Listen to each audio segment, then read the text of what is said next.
All right, folks, we're going to open up questioning over here to the right. Steven Means, Cleveland.com. Ryan, kind of two-part for starters. How long are you expecting to be without Tyreek? And then also, your offense is essentially on the sideline for as long as they were in the first half, yet they're still kind of clicking here. Yeah. What did you like about what you saw from your offense despite that? We wanted to play fast. Today we felt like that was the right approach. We did. And when you do that and you're creating explosive plays but then turn the ball over quick too, things like that can happen. That's the risk. We don't always play that way because we don't always want to put the defense in a bad position that way. But we felt like in this game, philosophically, that's what we were going to do. We talked to the team about it. Obviously, we talked to the offense about it. And I thought we had a good tempo about us on offense today. We had an opportunity to kind of wear them down and to be explosive. So I thought that was well done. Tyreek will be day to day. And I don't know when we'll have an update there, but he's day to day. Over to the left, Joey Kaufman, Columbus Dispatch. Ryan, on the kickoffs with Jaden there in the second quarter, what exactly was his issue? Yeah, I didn't really get into it, and so we put Austin in there, and I thought he did a nice job. So we'll evaluate him and see if there's any, tweak or something that happens, in the hip or whatever. But, but either way, we can't have that. I mean, that's putting our defense in a terrible situation.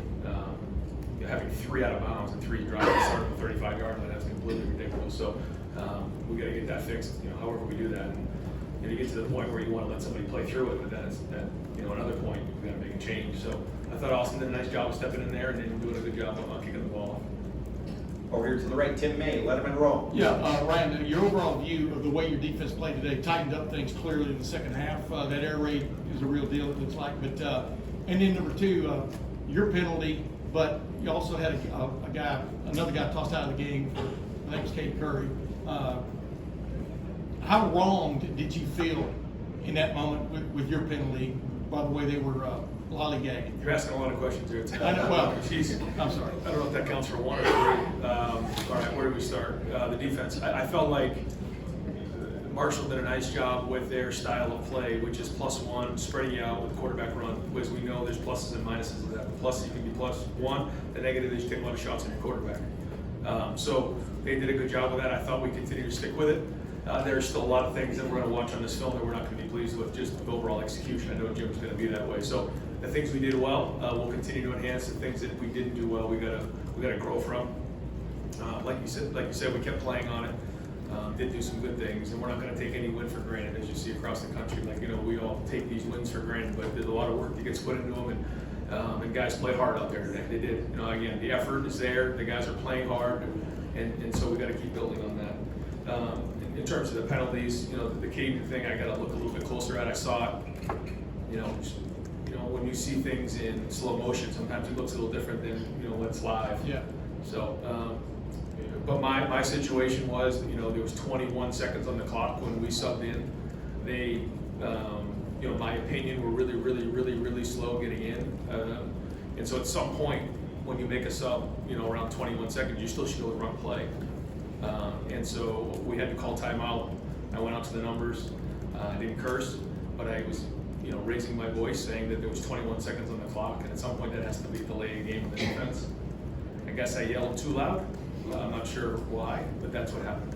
Over to the left, Rob Aller, Columbus Dispatch. Yeah, Ryan, he had 1 carry for 2 yards in the first quarter, and it just breaks loose. What did you like about your running game after that? Yeah, how many plays did we have in the first quarter? I don't, 6, I think. is that all it was? That's probably more. Yeah. I think what you're seeing is an identity that's slowly getting molded here, where we're explosive on the perimeter. I keep saying I don't think it was perfect, but I see our receivers blocking on the perimeter. Some of these screen plays, you saw the first one to Emeka where guys are hucking and then that thing split. You see the athleticism of some of our linemen. Josh Fryer out in space, Seth McLaughlin did a great job on that play, and then Emeka's got the home run ability. So that spreads you out this way. We took a shot early, but we got to clean that up a little bit. There's some things that we can do better there, and coach it better. But we're trying to stretch the field vertically. Once you do that, and you can start running the ball with the way that our running backs are running, the way the line's now, really growing, and I think Donovan being back in there helped a lot.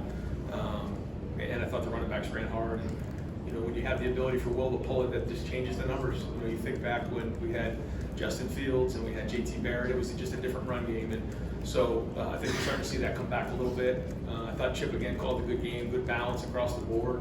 So, you know, again, bigger challenges ahead. We're heading into conference play, but the identity's starting to build, and you know, that running game is starting to, you know, build an identity and some confidence, I think, up front, which was needed. Quinshawn's ability to see the field.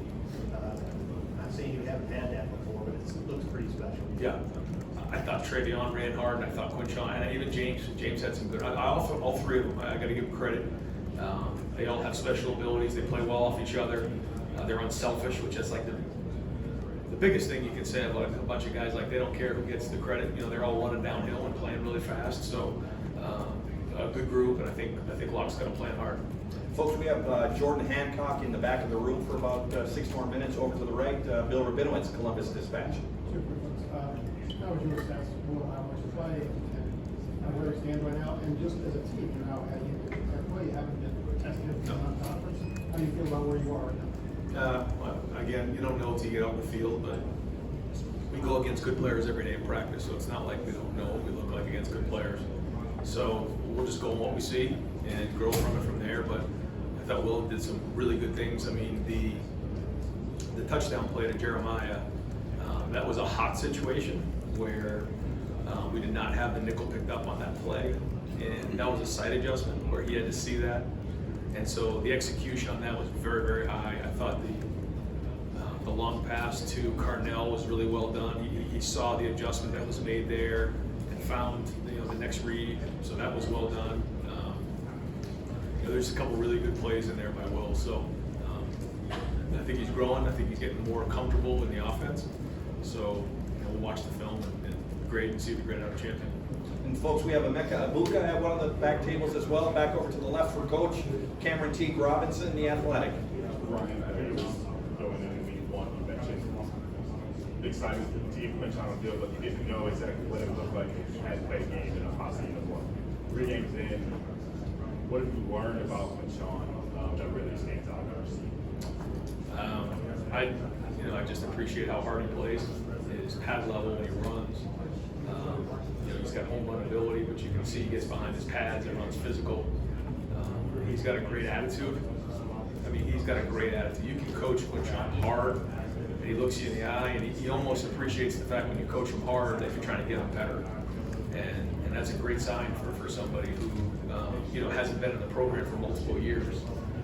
It says a lot about who he is as a person, and he's running hard. I think he enjoys being part of this program, and he's been nothing but a great teammate so far. Over to the right, Dylan Davis, Delaware Gazette. The depth of your figure, because a lot of really tested it to your league, Yeah. I guess what were your thoughts on that, especially guys like Juicy Ward and Taiwan Williams, as long as, playing games they have? Yeah, I got to watch it and figure it out. I feel like a mixed bag kind of coming out of the game. Some good play in there, but there were some other things that I think we're going to look at and want to get fixed. So we'll kind of wait till the film to and get some more feedback from the defensive coaches on exactly how some of those should have been fed. Folks, we're going to take 2 more questions for Coach Dave, then we're going to bring Quinshawn up to the main podium. Over to the right, Spencer Holbrook, Letterman Row. Ryan, you guys rotated Austin Integra a little bit on the right there. Yeah. Do you want that to be a fluid situation as you guys keep going, or would you like to settle that once and for all at some point? I like seeing them both play. Yeah, I think they both deserve to play. I think you guys saw them both play well in the first couple of games. We'll see how they grade it out. We'll keep evaluating it, but I don't think it's a bad thing to have a young guy get a little bit of a break during a game, and if we feel like it gets to the point where they're not getting into the flow of the game, then we'll keep a close eye on it. But I like getting those guys in the game and getting the reps. And final question for Coach, over to the left, Andy Anders, 11 Warriors. Sticking with the run game, the growth you've seen on the offensive line and from the run blocking as a whole in the first few weeks, what to you has really spurred that on and gotten to the point now where you put up numbers here 2 games? I think it's everything. I think it's Seth has done a great job of getting everybody on the same page. He's like having an NFL center in there. He is. When you go into a meeting and you say something, he's got the answer, or he's going to get it fixed in game. He's talking to those guys. it's just a calming presence, I think. Then when you add Donovan in there, it's you know, even strengthened it even more, I feel like, this week. Now, not everything's perfect, and we are going to see, you know, a lot of different competition moving forward. And that's just once we get into conference play and down the road. So, you know, we're not, you know, making any kind of judgments right now. But you go off what you see, and you're seeing improvement there, and that's a good sign. I do think the running backs have a big part of it. You can just watch the film. Are they running hard? The answer is yes.